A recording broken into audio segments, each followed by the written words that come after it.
Bienvenidos, estimados estudiantes.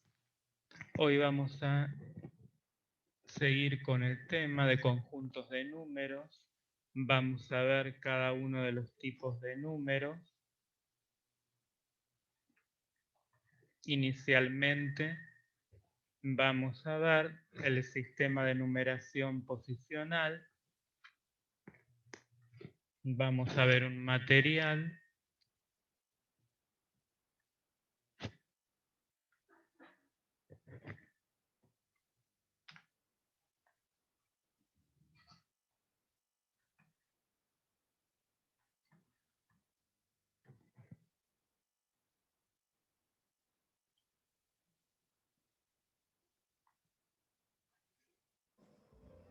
Bueno, existen dos tipos de sistemas de numeración.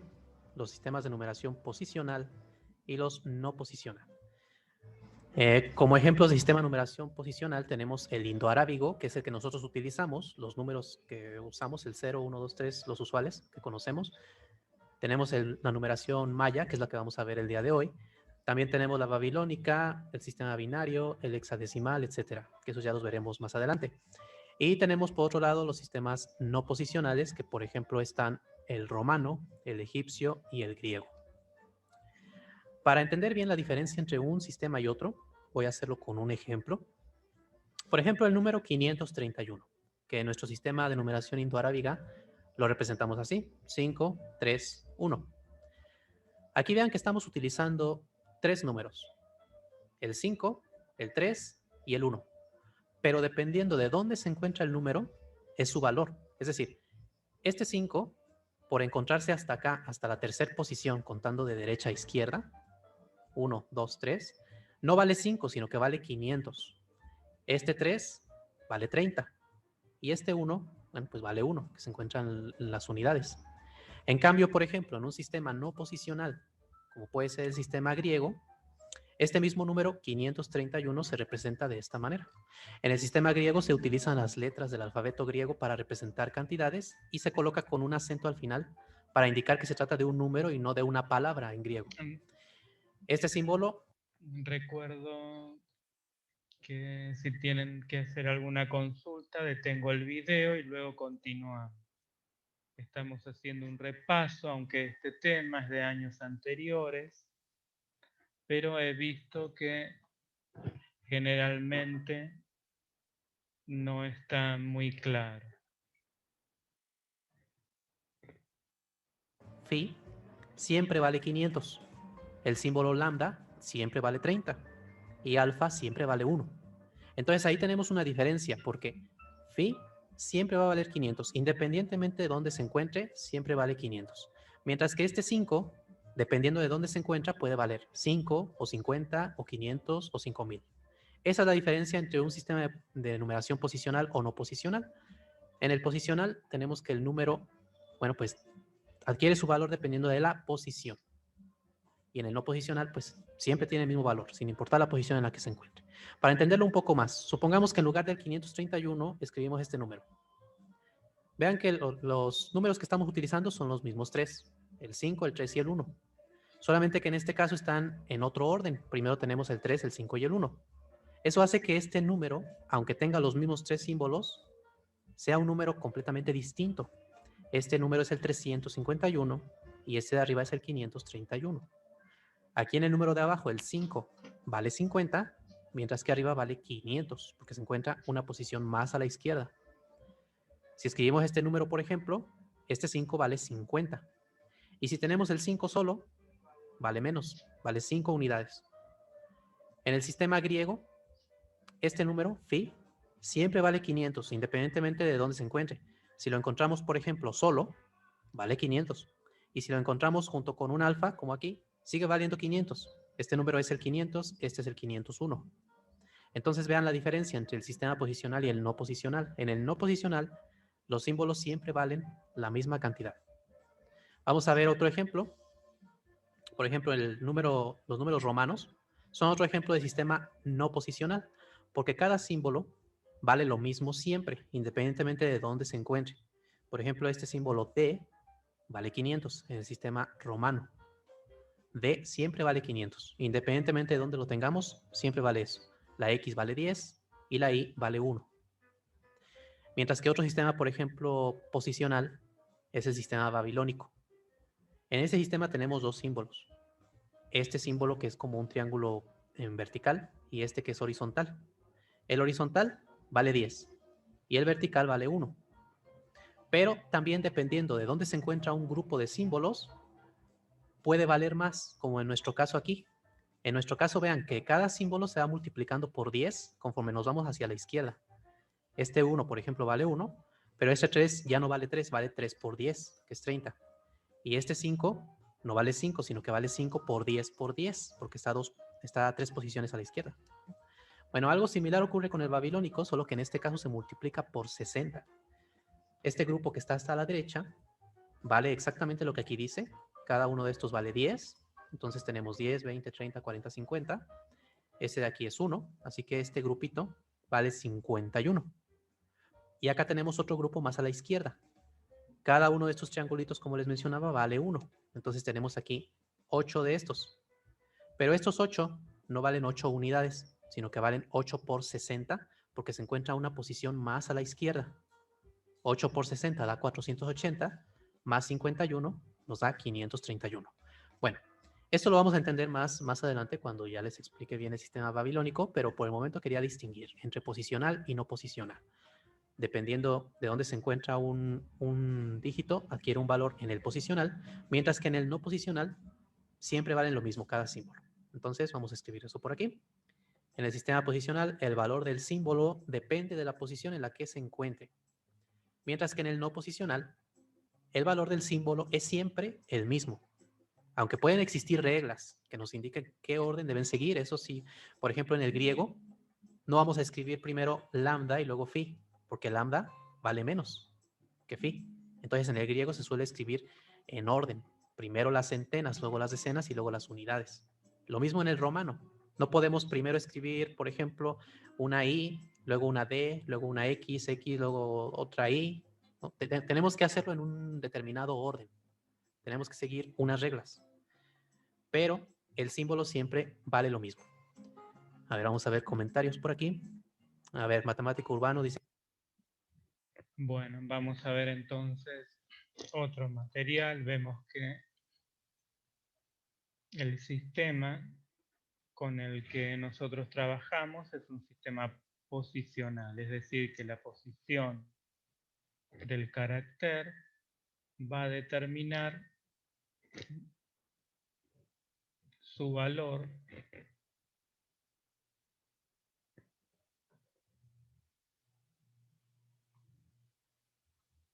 es decir, 5 si está en esta posición es 500, lo vamos a interpretar como 500, si está en esta como 50, si está en la última posición como 5.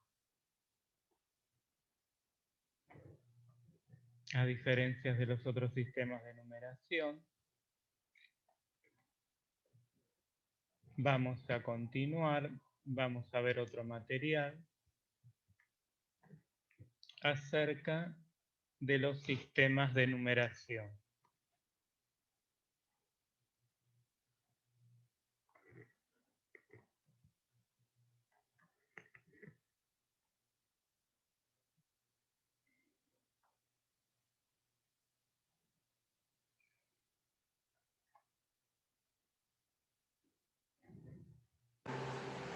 Vamos con la teoría fundamental de lo que es sistema de numeración. Primero, cuando tenemos un número, a las componentes las denominamos cifras. La base, que es el conjunto de cifras que se utilizan para conformar números, va en la parte inferior derecha. La base siempre es mayor que cualquiera de las cifras que la componen y dicha base siempre es mayor o igual a 2. Por ejemplo, la menor base que existe es 2 y las cifras que yo puedo utilizar van del 0 al 1, porque recordemos que las cifras siempre son menores que la base. En base 3, las cifras que yo puedo utilizar son 0, 1 y 2, en base 4, 0, 1, 2, 3, siempre uno menos que la base y así sucesivamente. Muy bien. Segundo, cuando tenemos un sobrerrayado, esto nos indica un número de dos cifras. Cuando no hay sobrerrayado, es un producto de dos números. Hay que tener cuidado con esto. Tercero, un paréntesis me indica la presencia de una cifra. Por lo tanto, aquí nosotros tendríamos 1, 2 y 3 cifras. Vamos con un ejemplo de aplicación. Si los números están bien representados, hallar A más B más C. Entonces, tengo aquí 3 números. Si están bien representados, entonces podemos decir que la cifra siempre es menor que la base. Entonces, podemos decir que A es menor a 4. ¿Dónde más encontramos el valor de A? La variable A se encuentra por aquí. Es base y como es base tiene que ser mayor que cualquiera de las cifras que componen el número. O sea, A es mayor que C. ¿Dónde más se encuentra C? C lo encontramos por aquí. Es base y es mayor que B. Muy bien. Y por lo tanto, la única posibilidad para poder encontrar los valores de B, C y A en dicho orden sería que A fuese 3, C sea 2 y B sea 1. Son los únicos valores posibles. Lo que me piden a mí es hallar A más B más C. Y A más B más C vendría a ser igual a 6. Y esa es nuestra respuesta al ejemplo número 1. Vamos con otro ejemplo. Llegamos a nuestro ejemplo número 2. Bueno, vamos a ver entonces otro material.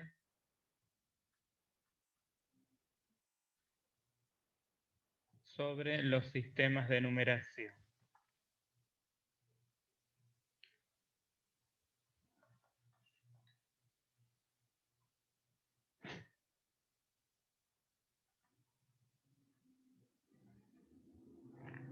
Santi, tengo que ir a mi casa.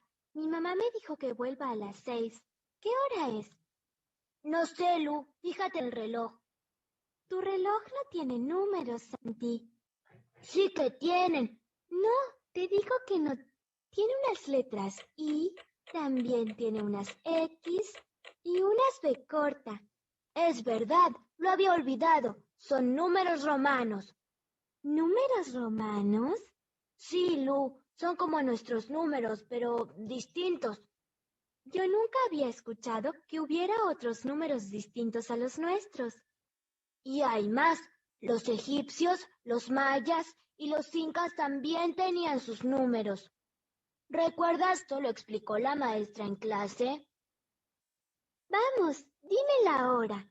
Son las 5:15. Todavía te puedes quedar un rato más. Hace muchos años, los hombres tuvieron que resolver un problema. ¿Cómo representar cantidades?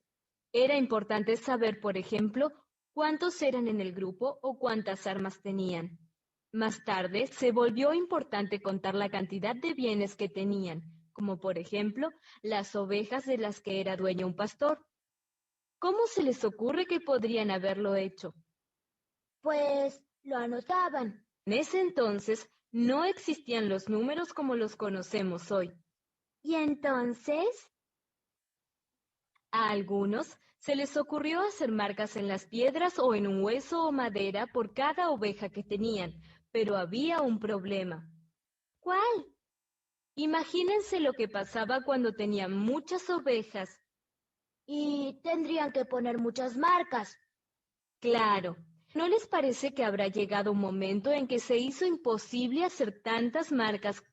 Entonces, ¿qué hicieron? Inventar otras formas de anotar. Así surgen los primeros sistemas numéricos. No deberías irte, Lu. Déjame ver. La aguja corta marca la B y un palito, y la otra una X con 2 palitos a la derecha. Así que ya son las 6. Así es. Me voy, Santi. Mi mamá se enojará si vuelvo tarde. No creo que se enoje tanto. Sé cómo leer la hora en tu reloj. Y además, le voy a decir a mi papá que me preste el tomo 8 de la colección de diccionarios. Ahí aparece la letra N. Y ahora que sé muchas cosas sobre los números, quiero informarme más.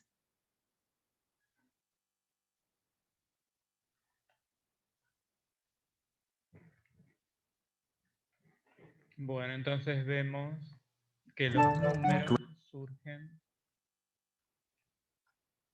los números actuales, Santi, tengo para que ir poder a... representar de una forma accesible, vamos a decirlo de forma sencilla, de esta forma. De una forma más accesible y poder escribirlos, bien iban aumentando las cantidades a operar.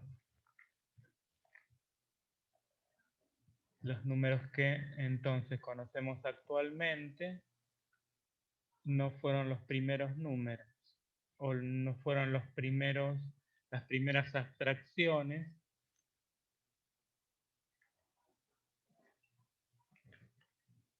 para facilitar el cálculo en el ser humano. Vamos a continuar con este tema.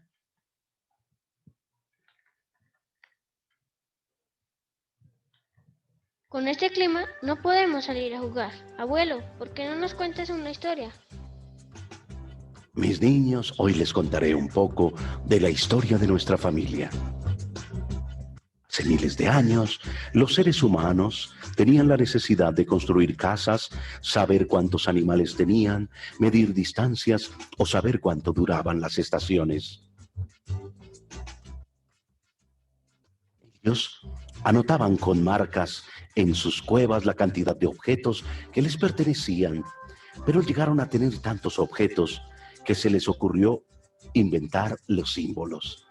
Fue en ese momento donde aparecieron nuestros ancestros. Hace 4000 años, los sumerios, unos señores muy evolucionados para su tiempo. Oh, bueno, no tanto.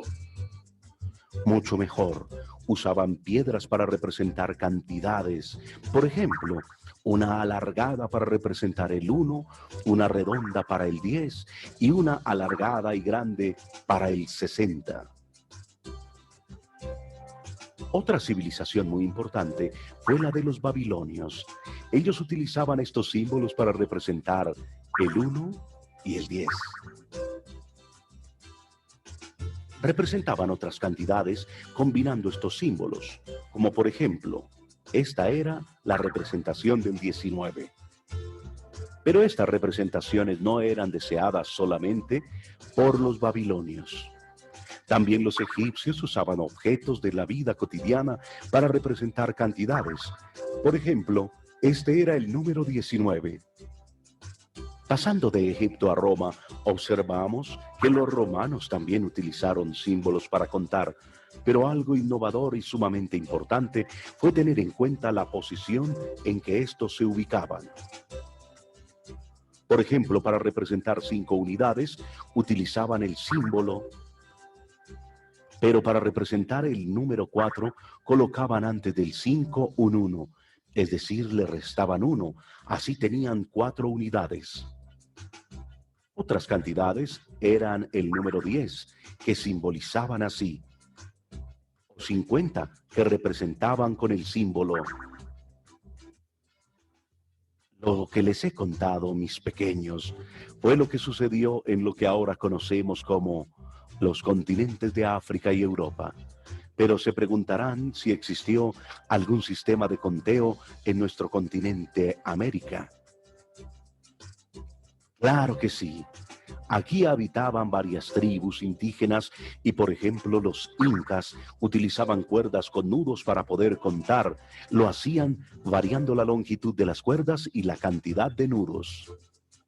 Y en este punto, mis pequeños, es donde entra a jugar un papel muy importante nuestra familia. Y les explicaré por qué. Más o menos 200 años después de Cristo, en la India, nos crearon a nosotros los símbolos que los humanos más utilizan para representar cantidades actualmente. Pero tú, Cerito, fuiste el más reciente. Naciste casi 800 años después que el resto de la familia. Llevó mucho trabajo comprender tu necesidad e importancia. Podría decir que contigo comenzó una nueva era para el pensamiento de las matemáticas. Se necesitó mucho tiempo, miles de años para comprender y crear un sistema de numeración como lo manejamos hoy en día. A propósito, ¿se han preguntado por qué el reloj marca 60 segundos o 60 minutos y no 100? ¿Recuerdan cuando les hablé de los sumerios? Pues ellos también crearon un sistema que se llama sexagesimal, donde se cuenta en grupos de 60.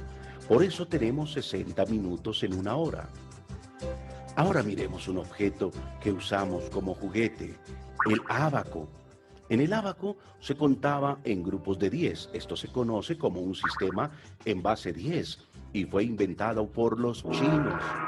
Fue la herramienta más utilizada para hacer cálculos en Asia y Europa en la Edad Media. Era la calculadora de la época y la usaban muchos los prestamistas y comerciantes, ya que era una muy eficiente herramienta. Como les había mencionado, fueron los árabes quienes crearon a nuestra familia los números como los conocemos. También fueron los primeros en crear procedimientos para calcular que se conocen como algoritmos. Y así como el ábaco fue utilizado mucho por la Edad Media, en la actualidad se usan calculadoras electrónicas, computadoras y muchas herramientas que la tecnología nos brinda, pero que sin los sistemas de numeración hubiera sido imposible tener hoy en día.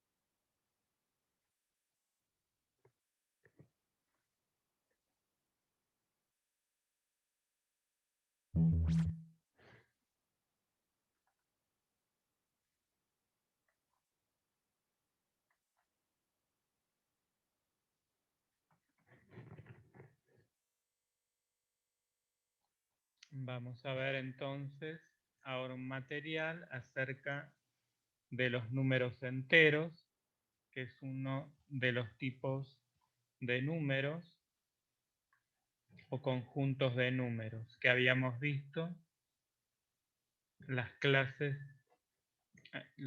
anterior.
los números enteros positivos, los números enteros negativos y el 0.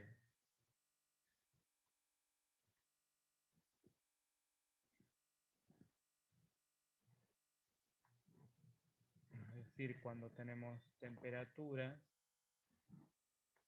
muy frías, debajo de 0, entonces decimos que tenemos una temperatura en números negativos. Menos 7 grados, menos 8 grados, menos 20, menos 50, etc.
Bueno, vemos la representación en la recta numérica.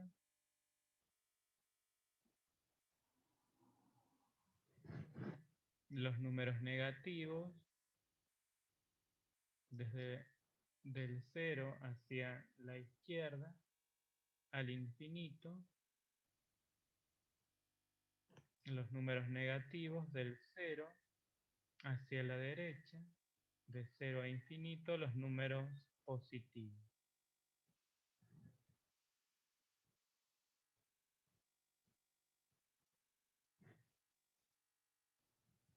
Podemos operar con ellos.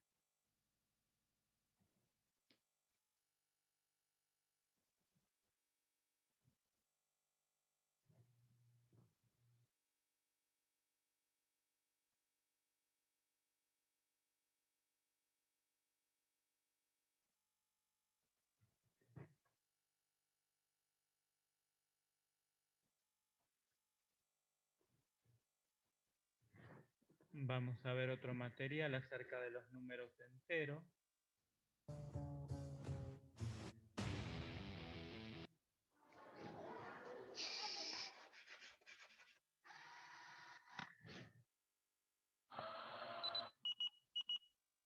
Bienvenidos a unprofesor.com. La clase de hoy la vamos a dedicar al estudio de los números enteros. ¿Qué operaciones podemos realizar con ellos? Y haremos algún ejercicio de operaciones combinadas. ¿De acuerdo? Los números enteros se escriben con la letra Z. Esto es interesante que lo respetemos. Los naturales con la letra N y Z indica los números enteros. Es decir, los números que incluye a los naturales, incluye al 0 e incluye a los naturales con signo menos, los números negativos. Así que en realidad no se sabe dónde comienzan. Se sabe que comienzan en algún lugar, pero como son infinitos, van acercándose al 0 y después siguen con los números naturales. Es un conjunto infinito de números. Es una ventaja respecto a los números naturales. En los números naturales no podíamos restar siempre, ni podíamos dividir. Aquí ganamos una cosa. Podemos restar siempre dos números naturales. Siempre el resultado será un número que estará aquí dentro, en Z. El único problema que tiene Z es que no siempre podemos dividir, porque el resultado será desconocido, no está dentro de los números enteros. Así que aquí operaciones permitidas siempre son la suma la resta, la diferencia, la multiplicación. Ahora hablaremos de ella. Pero la división no siempre, solamente a veces. ¿Cuándo podemos dividir? Cuando la división sea exacta, es decir, que el resto sea 0.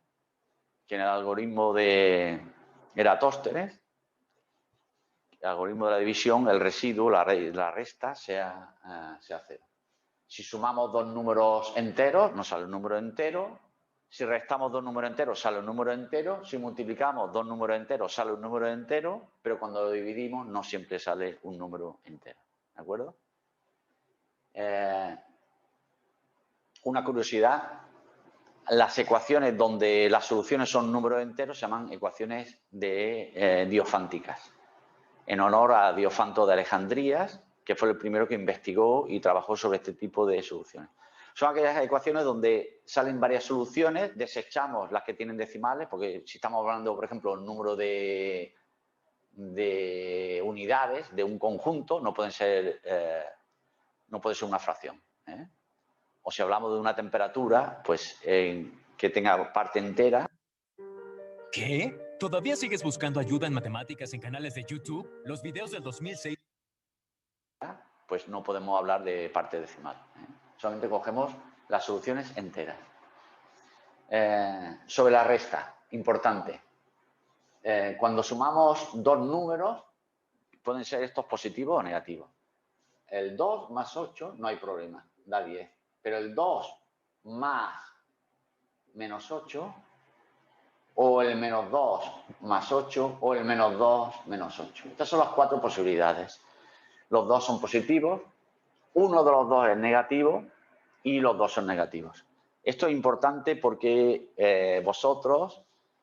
alguno de vosotros tiene grandes problemas a la hora de entender esto. Yo siempre digo a los alumnos que piensen en dinero, en monedas.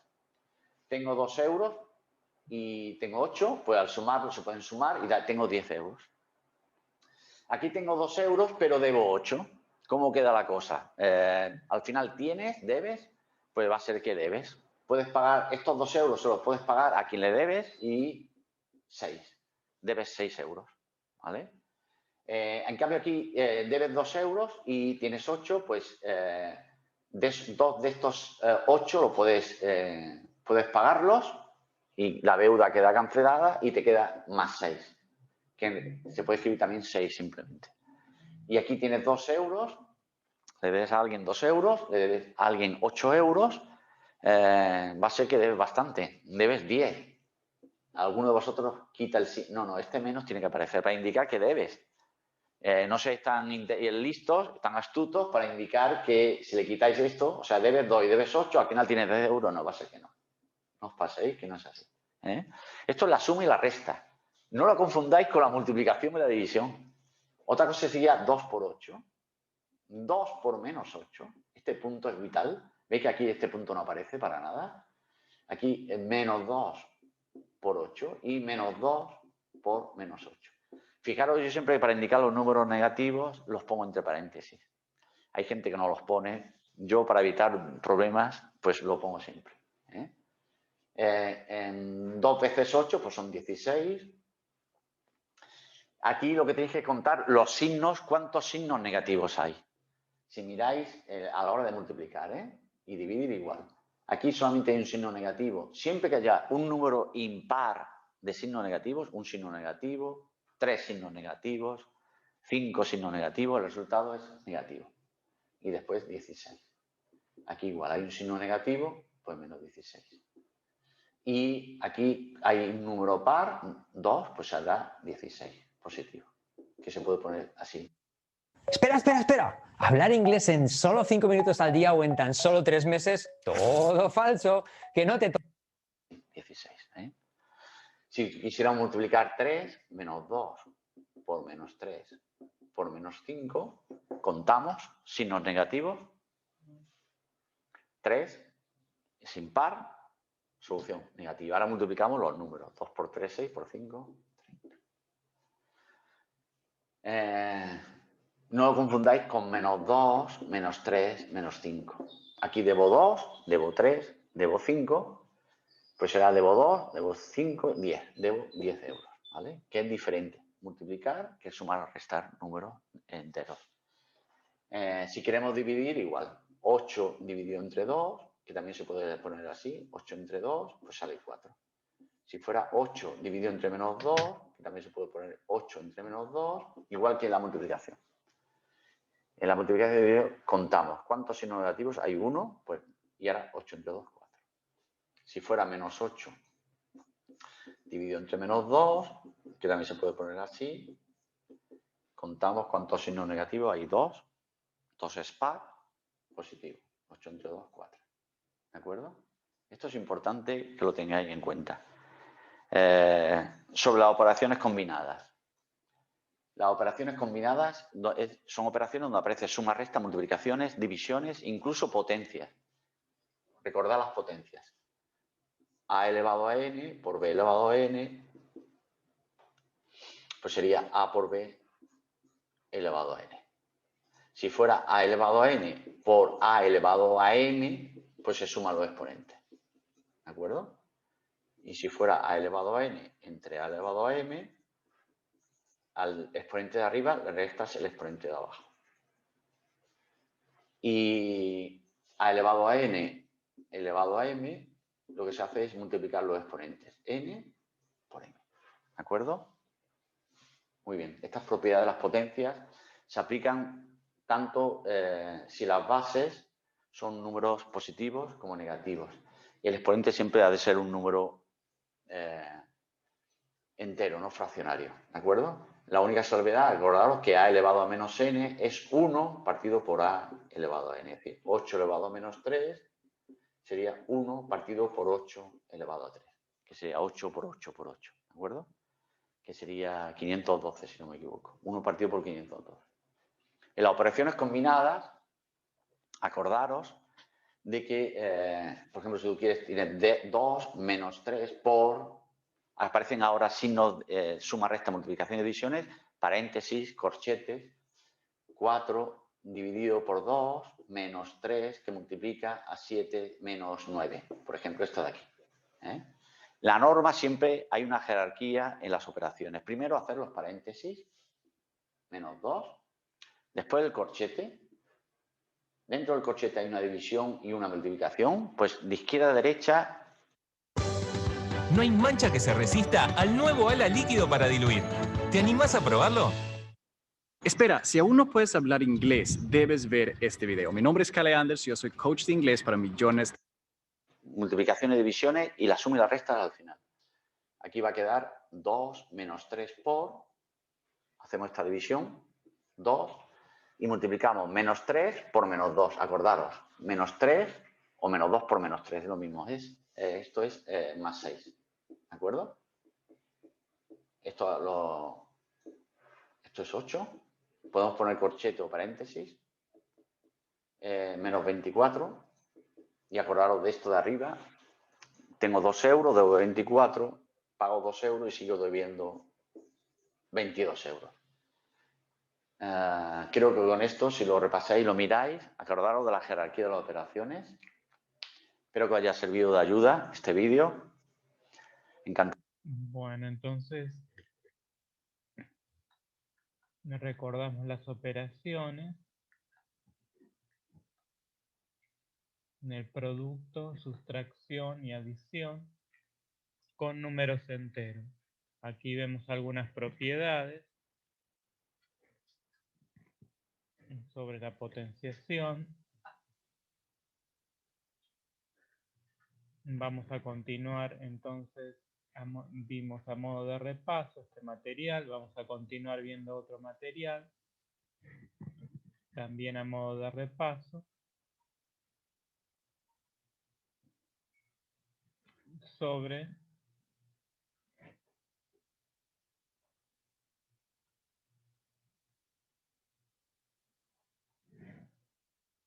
los números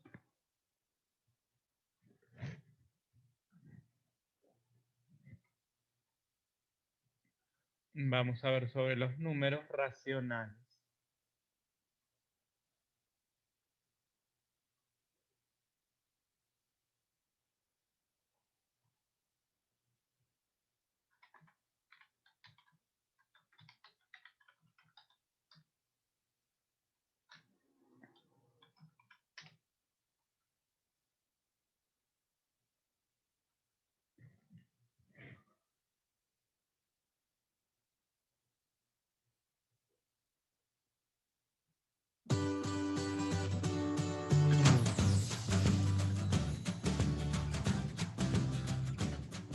¿Qué tal amigos? Espero que estén muy bien. Bienvenidos al curso de números racionales y ahora veremos una pequeña introducción a los números racionales. Y pues obviamente lo primero de lo que vamos a hablar es de qué son los números racionales. Los números racionales son cualquier número que se puede escribir en forma de fracción, o sea, un número sobre otro. El número de arriba y el número de abajo son números enteros y el único número que no puede tomar el valor de abajo es el número 0. Bueno, vamos a ver unos ejemplos obviamente. Para esto, pues primero voy a aclararles qué son los números enteros. Primero que todo, pues tenemos que recordar que los números naturales, que acuérdense que los naturales son los que sirven para contar, digámoslo así, es la forma más rápida de decirlo. ¿Con cuáles números contamos? Con el número 1, 2, 3, 4, así sucesivamente, el número 20, el número 32. Todos estos son los números naturales porque con esos podemos contar. Uno siempre cuenta, digamos, si vamos a contar vacas, una vaca, 2, 3, 4. Vamos a ir a otros puntos del material más relevantes para la clase. Enteros. ¿Cuáles son los números Ya enteros? hemos visto acerca de los números enteros, vemos su conjunto. Que son los que nos interesan ahorita. Los números enteros son estos números, o sea, los números naturales también son números enteros, pero además de estos, dentro de los números enteros está el número 0 y todos los por ahora que los números enteros, es decir, que los números enteros, entonces son todos que los son los números naturales más los negativos de los naturales más incluimos positivos, los negativos y el número 0. Pero aquí vamos a hablar de los números racionales que se simbolizan con la letra Q. Generalmente se le hace dos lineecitas aquí para indicar que son números racionales. Y los números racionales, como lo dice aquí, son todos los que se pueden escribir como fracción, digámoslo así, pero arriba y abajo van números enteros. O sea, arriba y abajo pueden ir números positivos o números negativos. Voy a dar aquí varios ejemplos de números racionales. Por ejemplo, menos 2 sobre 5, ese es un número racional. 7 sobre 3, ese también es un número racional. 5 dividido en menos 3 también es un número racional. Arriba y abajo puede estar cualquier número entero. Claro que generalmente se dice que uno de los dos puede ser negativo y el otro no, pero ahorita voy a aclarar esa partecita. Otra cosa, como lo vimos, los números enteros también son números racionales. ¿Por qué? Porque, por ejemplo, yo voy a colocar el número entero menos 7, el número entero 5 y el número entero menos 10. Esos también son números racionales. ¿Por qué? Algunos dirán, no, no son racionales porque no se pueden escribir en forma de fracción. Sí son racionales. ¿Por qué? Porque el 7 se puede escribir como 7 dividido en 1, o el 5 se puede escribir como 5 dividido en 1, o el 10 se puede escribir como 10 dividido en 1. Entonces, como les decía al comienzo, los números naturales, que acuérdense que los naturales son los que sirven para contar, digámoslo así, es la forma más rápida de decirlo. Los números naturales también son números racionales, porque como lo vemos aquí, el 5 se puede escribir como 5 sobre 1. Los números enteros también son números racionales. ¿Por qué? Porque como lo vemos aquí, el menos 7 se puede escribir como menos 7 sobre 1, o 5 sobre 1, o menos 10 sobre 1. Y los racionales son los que se pueden escribir en forma de fracción. Ese sería el resumen hasta el momento. Ahora quiero aclararles algo que me va a servir para el video. Y es que los números racionales pueden ser o positivos o negativos. Pero pilas porque a veces podemos encontrar ejercicios como los siguientes. Entonces, voy a escribir aquí por ahora racionales positivos. Por ejemplo, el número racional 3/5. Pero este número también podríamos verlo escrito de otra forma que también es positivo, como el número menos 3 sobre menos 5. Ese también es un número racional y también es positivo. ¿Por qué? Porque, digámoslo así, que la forma rápida de decirla es que este negativo se cancela con el otro negativo. Acordémonos que cuando tenemos fracciones y algo igual arriba y abajo lo podemos cancelar. Entonces, siempre que un número racional tenga dos negativos, los podríamos cancelar y obviamente ese número queda convertido en el número 3/5. Entonces, un número racional es positivo o negativo. En este caso, este que aparenta ser negativo es positivo. ¿Por qué? Porque tiene dos negativos. Voy a poner varios ejemplos, aunque de pronto puede que no lo veamos mucho, pero sí hay ejercicios así. Por ejemplo, el número menos 3 sobre menos 5. Este también tiene dos signos negativos, 1 y 2, y también podríamos decir que se cancelan. Entonces, estos son ejemplos del número racional 3/5 escrito de otra forma con 2 negativos y escrito de otra forma también con 2 negativos. Entonces, estos son números racionales positivos. Y también hay números racionales negativos. ¿Cómo cuáles?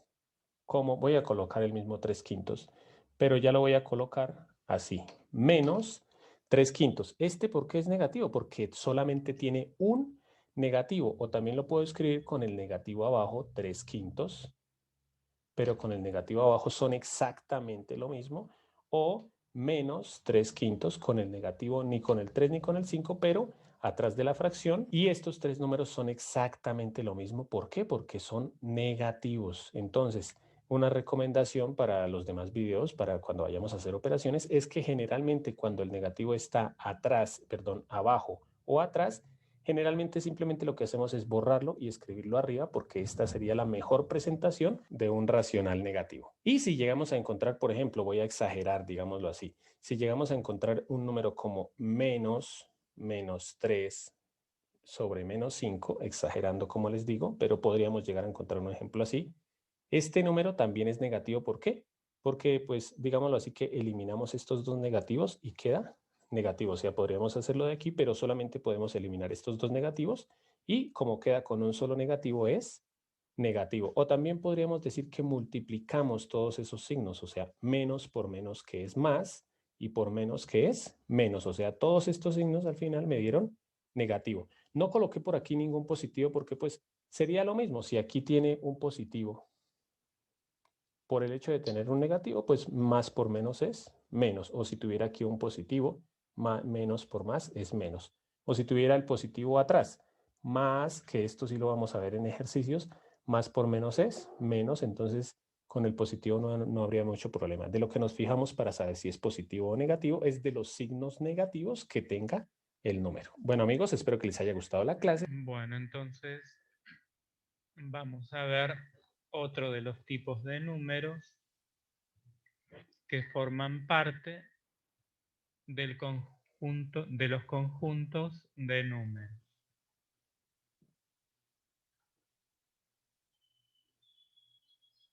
Vamos a ver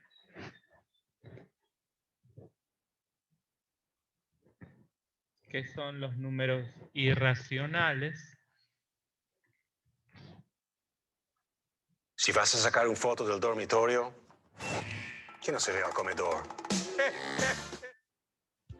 Muy buenas amigos y suscriptores de YouTube. En el día de hoy os voy a hablar sobre los números irracionales. Los números irracionales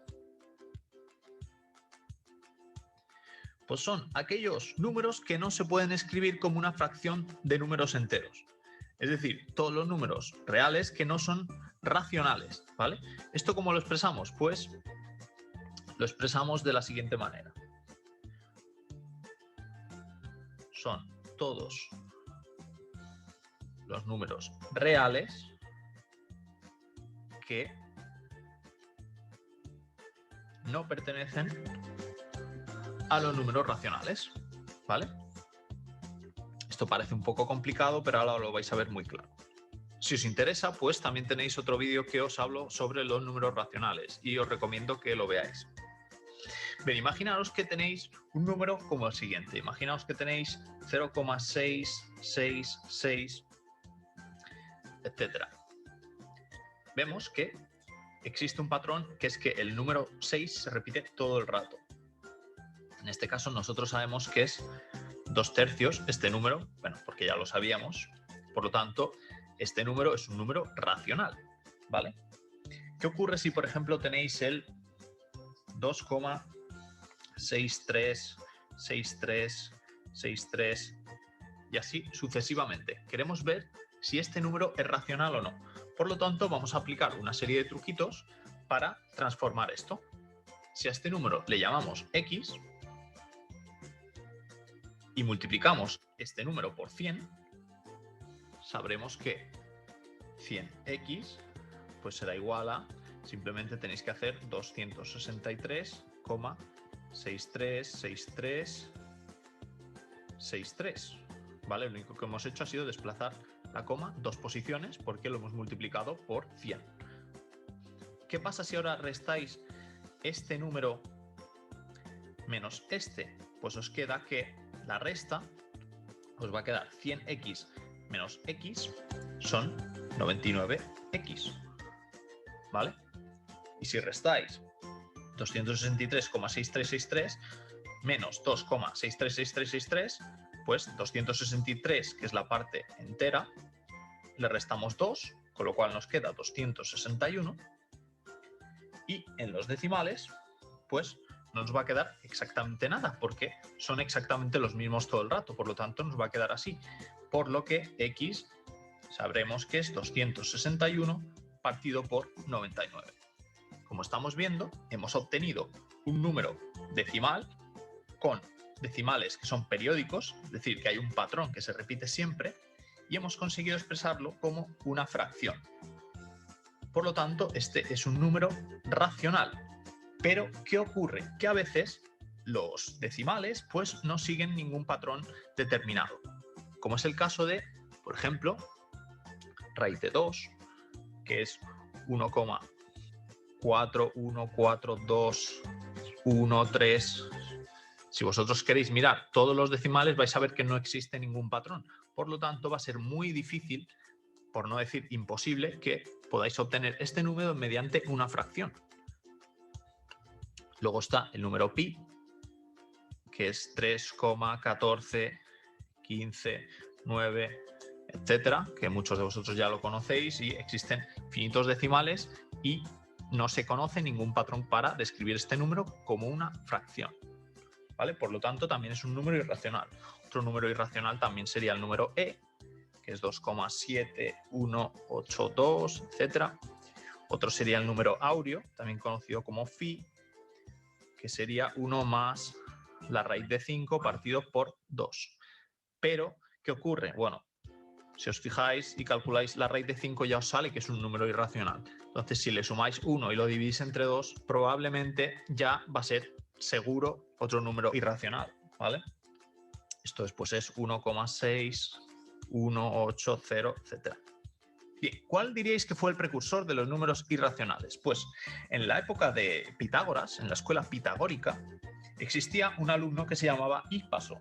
Hippaso intentó calcular la diagonal de un cuadrado de lados 1 y 1.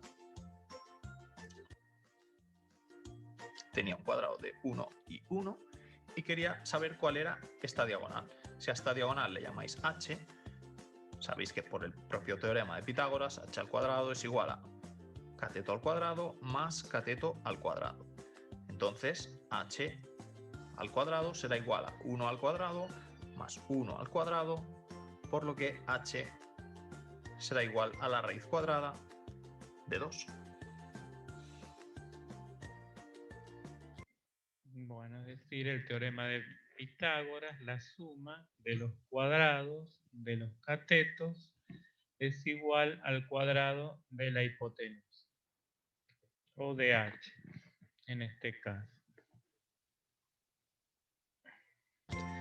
¿Qué ocurre? Que cuando Hippaso se dio cuenta de que este número no era un número racional, pues empezó a tener problemas, porque los pitagóricos pensaban que los números racionales podían describir toda la geometría del mundo, y él se dio cuenta de que esto pues estaba tambaleándose.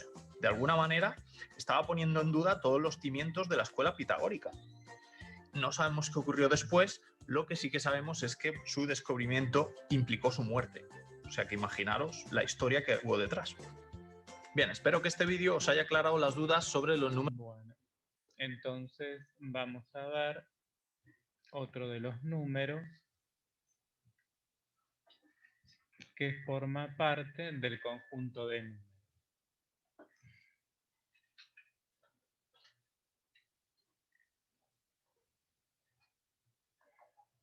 Vamos a ver antes acerca del número 0, un material acerca del número 0.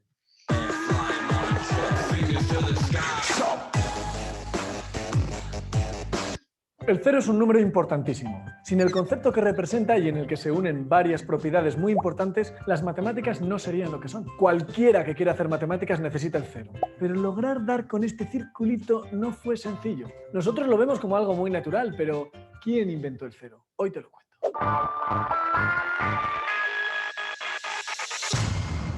Hola amigos, este vídeo está patrocinado por la Universidad Politécnica de Valencia, la UPV. La invención del cero no se la debemos a una sola persona, ni siquiera es fácil localizarla en el tiempo y en la geografía. Para saber cuándo se empezó a usar el cero, debemos primero saber qué es el cero, claro. Y resulta que paradójicamente el cero es varias cosas a la vez. Para empezar, el cero representa una cantidad nula, la nada, cuando no tenemos nada que contar. Así que es bastante normal que casi todas las civilizaciones que han contado hayan usado algo, una palabra, un símbolo, lo que sea, para designar la cantidad nula. Los egipcios, los romanos, los incas, en todo el mundo ese ha sido probablemente el primer uso del cero. Pero es un uso muy precario todavía, incompleto. Uno de los mayores inventos de la humanidad han sido los sistemas de numeración posicionales. Ya sabes, eso de que en el número 2202, uno de los doses equivale a 2 unidades, otro a 200 y otro a 2000. Nuestro sistema es de base 10. Bien, allá donde hay un sistema de numeración posicional, debe haber un uso del cero más allá de indicar una cantidad nula. Para saber, por ejemplo, que en el 2202 no hay nada en el lugar de las decenas. Para encontrar esto tenemos que viajar a 3 lugares distintos del mundo: la civilización babilónica, la civilización maya y el este de Asia. Los babilonios tenían un sistema de numeración posicional de base 60. Cada posición valía 60 veces más que la anterior. Ellos usaban al principio un espacio para indicar el cero posicional, más de 1000 años antes de Cristo. Era un sistema incompleto y un poco ambiguo, con ciertas carencias. Hacia el 300 antes de Cristo ya tenían símbolos que representaban el cero. No era un sistema perfecto, pero estaba bastante bien. Los mayas eran muy buenos contando. Tenían una técnica matemática bastante potente con su sistema de numeración posicional de base 20, que desarrollaron de manera totalmente independiente a los babilonios. Los mayas inventaron por su parte el cero. Ya en el siglo I a.C., los mayas tenían un sistema posicional con uso del cero muy avanzado. Se cree que posiblemente los olmecas, antes de los mayas, ya usaban el cero, pero no se han encontrado, que yo sepa, evidencias de eso hasta el momento de grabar este vídeo. Algunos siglos más tarde, y muy probablemente por herencia de los babilonios, en India y China se usaba también un sistema posicional. Al principio con un espacio para indicar el cero, pero después con su símbolo y todo. En India se perfeccionó mucho el sistema posicional que a través de Persia llegó al mundo árabe. Vale, pues ya tenemos el cero como pieza fundamental de los sistemas de numeración posicional.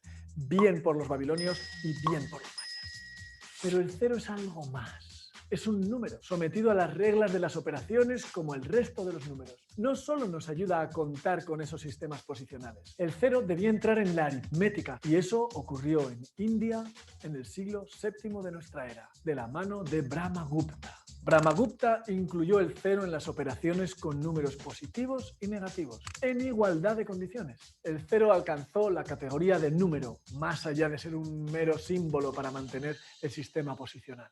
El viaje de las matemáticas indias a las árabes fue el que inició el álgebra, y el cero, junto al resto de números, fue incluido en el trabajo de uno de los padres del álgebra, el persa Al-Khwarizmi. Ya el cero era imparable, y ocupó su lugar preeminente en las matemáticas. ¿Y en Europa qué? ¿Qué pasaba con los griegos, los romanos, toda esa gente, la Europa medieval? ¿Son un cero a la izquierda en esta historia? Pues sí, más o menos sí. Los griegos, esa gente que dominó como nadie la geometría y el pensamiento lógico, no tenían cero en condiciones. Sí tenían algo para designar la cantidad nula, claro, pero un cero como el de los babilonios o los mayas, nada de nada. Y eso les provocó dificultades seguro. Yo alucino con que alguien como Arquímedes, que inventó números capaces de representar cantidades astronómicamente grandes, lo hizo sin la ayuda de un cero en condiciones. En fin, el cero chulo no llegó a Europa hasta la Edad Media, de la mano de los árabes, a través de la península ibérica y sobre todo a través de Fibonacci, al que además de lo de su famosísima sucesión y todo eso, podemos considerar el embajador del cero en Europa. Todo un honor, Fibo. Por cierto, que la primera representación de los números arábigos en Occidente está en el Códice Vigilano, que se hizo en el siglo IX en la Albelda, en La Rioja, a solo 10 kilómetros de donde yo vivo. Y mirad, no está el 0. Gracias Babilonia, gracias queridos mayas, gracias India, gracias Al-Khwarizmi, gracias Brahmagupta, gracias Fibonacci. Gracias a todos por el 0.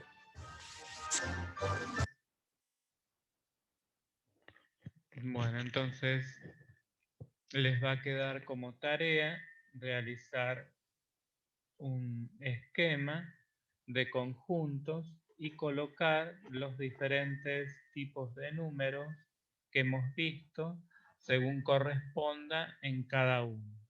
Es decir, los números naturales, los números enteros, los números racionales, los irracionales, dentro del conjunto de los números reales. Y realizar, como el punto 2 de la tarea, realizar 5 operaciones con cada tipo de número. Recuerden incluirlo en la carpeta. Gracias por su atención. Hasta aquí la clase de hoy y hasta una próxima clase.